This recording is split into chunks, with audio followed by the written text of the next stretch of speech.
before the full messages were released. Colorado Democrat Senator Michael Bennet. And thank you, Senator, for being here. Now that you can read the full messages, because the Atlantic published them today after everyone and their mom was saying they weren't classified in the administration, how does that line up with what you heard from the testimony yesterday? The testimony yesterday was false. They said there was no classified information. I've been hearing this hair splitting all day long. I'm on the Intelligence Committee, as you know. If this stuff is classified, isn't classified, I don't know what is classified. I mean, I hate to say it, the Intelligence Committee is, some people think that would be a really cool place to work and to be a committee member. We rarely hear anything as secret as the stuff that these guys were talking about, as classified as what they were talking about. And and I know every single one of them understands that about this too, which is what makes it so agonizing. So you believe they lied? I think they're just lying. Yeah. And they think, in a time of the big lie, they believe that if they attack the reporter who surfaced it, who wasn't, whose fault. I mean, Jeff Goldberg had nothing to do with the fact that somebody brought him onto the signal thread that he was on. Then they attack him. They attack the press, and they claim, they hair split all day about whether it was classified or not.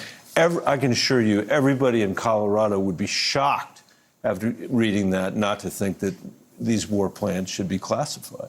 And so what happens now if that is the situation? If you believe that they were lying to you, given those were two members who were on this message thread and talking about what they did not recall in it, and then obviously everything was published today, what is the next step there? I think you know what's going to happen. They're just going to stonewall and stonewall and stonewall. That's how Donald Trump approaches questions like this. And it's going to be up to the media to do the muckraking that's required. It's going to be up to Congress to provide the oversight that's required. It would be shocking to me if Donald Trump held any of these people accountable for their failures. And their failures are substantial. Their failures are significant for the men and women in our armed forces, for the men and women in our intelligence agencies, our allies across the globe who already are having a hard enough time deciding whether or not to trust us. And now we have a circumstance like this. And when they're found out through their own stupidity and idiocy, instead of just owning up to it and saying it was a mistake, they've doubled down and said there's nothing to see here. What do you make of how your Republican colleagues are handling this? We did hear from Roger Wicker today, the first member of his party, saying that he would like to see an investigation here. Do you think that they have the same concerns that you do? I do, and I think you're beginning to hear them say that publicly. And so what does that look like? What would you like to see Roger Wicker and others, Tom Cotton, who is the chair of your committee, what steps would they take?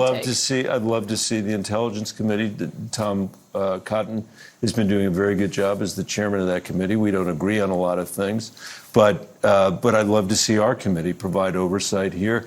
The Armed Services Committee as well. I mean, it would be much better for us to have a bipartisan approach if we can. Your colleague Mark Kelly said he believes that Secretary Hegseth should be fired. I think he should be fired. I absolutely think he should be Secretary Hegseth or Michael Waltz, who added the Well, I mean, Secretary Hegseth for sure, who clearly is the source of the classified or the targeting information that he put in this chat, and who, by the way, seems to think he did nothing wrong. He's also out there bashing the press rather than taking responsibility for the carelessness with which he's treated the most important secrets that America has. This is not a close call. It's ridiculous what these folks are trying to claim as, not being confidential, not being classified, not being secret. Even if it were true, the judgment that would be required to have a reporter join, to then put information like this out on unclassified. But can I ask you, it's because just ridiculous. The pushback to calls for firings that I've heard from the White House and from Republicans is, well, when the Afghanistan pullout happened, and obviously service members lost their lives during the pullout from that airport, they said no one in the Biden administration was fired, not the National Security Advisor, not the Defense Secretary. What would you say to that? What I would say is that all these cases need to be looked at. We need to hold people accountable for their failures in leadership, no matter what administration is. This is an intentional failure of treating confidential information like. What did you make of what the VA secretary said there? I mean, he's a veteran himself, which is why I was genuinely curious what he would think a fighter pilot would see in this situation of that information being relayed. Well, I mean, he tried to turn it into a question about CNN and not answer. And he's turning that into the big lie as well. And this is the world we live in right now, and it matters where people draw these lines. It matters whether we are able to uphold the expectations that we have for our own intelligence officers and the requirements they have to safeguard the country's secrets. And when they see something like this, it creates huge concern. I will also tell you on the VA secretary, there are deep concerns in Colorado about the way the administration is approaching these cuts on federal employees. Most of the people in my state, I think, would say that all government should be reformed. They actually want to see government reformed.